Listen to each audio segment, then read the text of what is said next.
1933, and I'm a private eye. I like to drink egg creams, and I like to fight Nazis.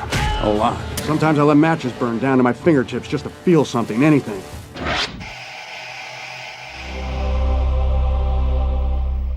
I just finished binge watching Spider-Noir, and I've had an absolute blast with it. When this show was first announced, I was skeptical. Nick Cage's hard-boiled 1930s private eye-style Spider-Man provided a lot of great comic relief in Into the Spider-Verse. But could he really sustain a full TV series? And would it work in live action with a 60-year-old actor playing the arse-kicking action hero? But ever since the first trailer dropped, I've changed my tune. I got a kick out of Cage doing Bogart, and the aesthetic was spot on, with all the long shadows and high-contrast lighting and the cigarette smoke and the whiskey. I thought it was cool of them to release every episode in color and black and white so you can choose your poison. I've been really excited to see this thing, and thankfully it did not disappoint. The people could use a hero. Spider-Noir was a big swing from the jump, no pun intended. But I'm so glad Sony or Amazon didn't force the filmmakers to play it safe. They're not trying to play to the broadest possible audience. They're playing to the very specific niche fan base that will be interested in seeing a Spider-Man show that's part Double Indemnity and part Adam West Batman. I happen to be a VIP member of that particular niche, so I enjoyed every second of this weird little superhero noir.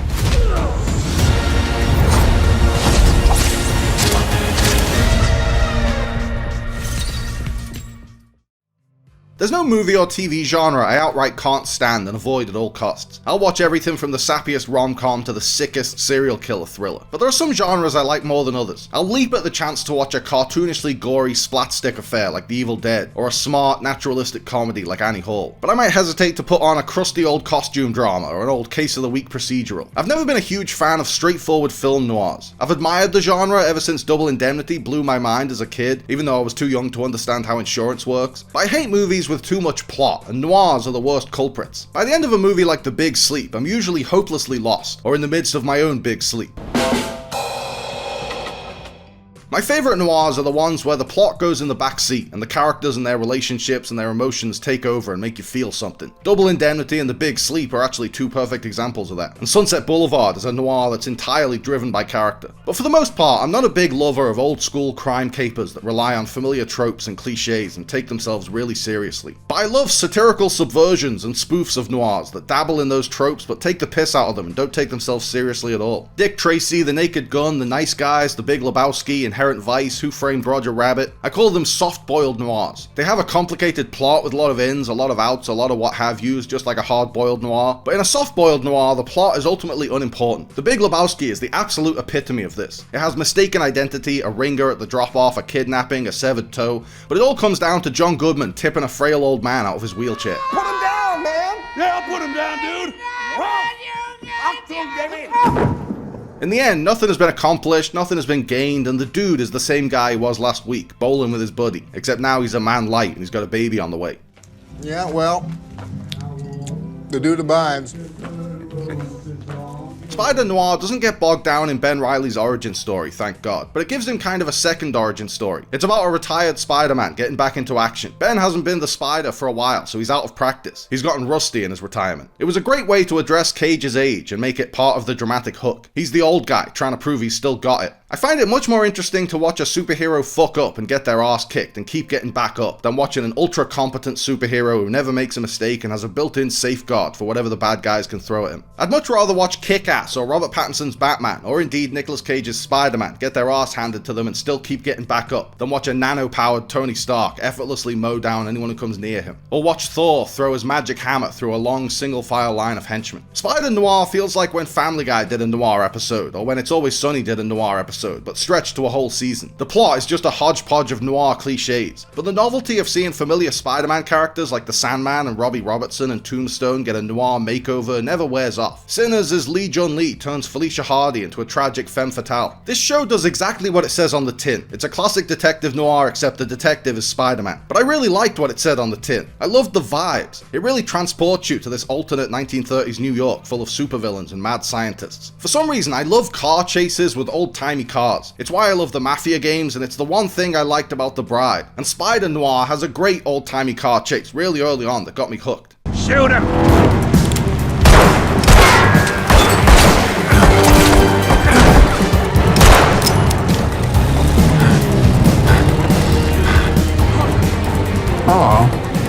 I've looked at this for 5 hours now.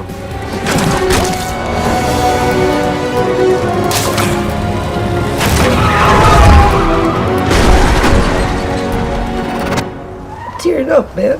While he's done dozens upon dozens of movies, seemingly every single one that's ever been offered to him, this is Nicolas Cage's first regular starring role in a TV show, and it's an appropriately weird choice for his first TV series. He couldn't just do a procedural and play a cop. He had to play Spider-Man by way of Philip Marlowe and Brundlefly, and I love him for it. Cage has said that watching Breaking Bad changed his mind about doing TV and inspired him to give the medium a chance. This isn't a Bryan Cranston as Walter White level performance, but we do get to see Cage dig a lot deeper into one of his oddball characters than a feature runtime would usually allow. He starts off just doing Jimmy Cagney or Edward G. Robinson, but his performance quickly morphs into something else entirely. Across these 8 episodes, we get the full spectrum of Cage. The grief and alcoholism of leaving Las Vegas, the charming everyman action hero of Con Air, the downtrodden loser of Adaptation, the gonzo eccentricity of Mandy. His initial transformation into the Spider in a flashback sequence might be the cagiest thing I've ever seen Cage do.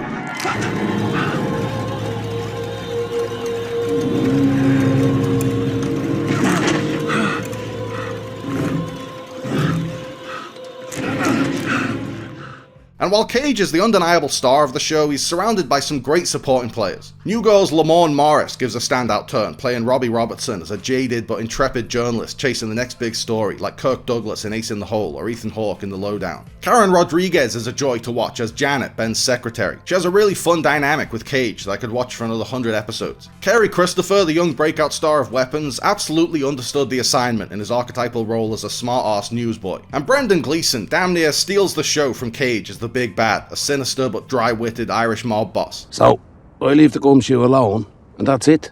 Because you know, back in the day, you really couldn't leave me alone, could you? I don't think you're listening to me, Silverman. Gleeson never phones it in, and this is no different. He doesn't play it like he's just doing a silly superhero show for a paycheck. He plays it as sincerely and wholeheartedly as if he was in a Scorsese movie.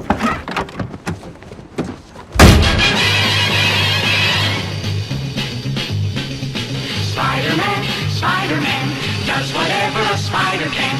Spins a web any size, catches thieves just like flies. Look out, here comes the Spider-Man.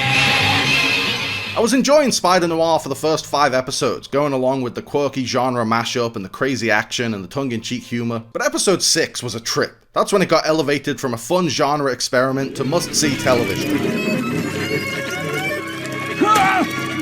The show briefly morphs into a full-on haunted house horror movie in the old-school William Castle tradition, with goofy Dutch angles and really over-the-top villains.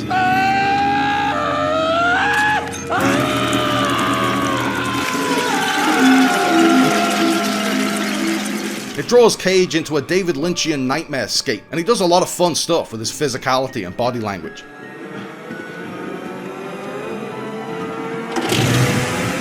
You can see what he would have done with the dream sequence if in some alternate universe the Coen brothers had cast him as the dude. I pushed my soul in a deep dark hole and then I followed it in. Thank you. This is what Sony should have been doing with its standalone Spider-Man universe all along. Unlike the embarrassing shit show of Morbius and Madam Web and Kraven the Hunter, Spider-Noir is a distinctive vision, a worthwhile story, and most importantly, it actually has a fucking Spider-Man in it.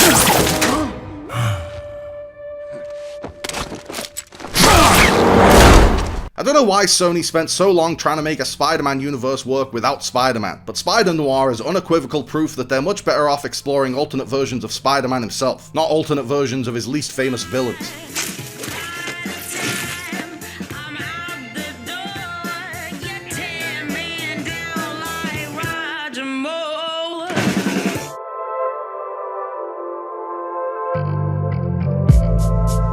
Thanks for watching, guys. I hope you liked the video. Remember to like and subscribe and click on the little bell. And also seize the day and call your mom and be kind to yourself.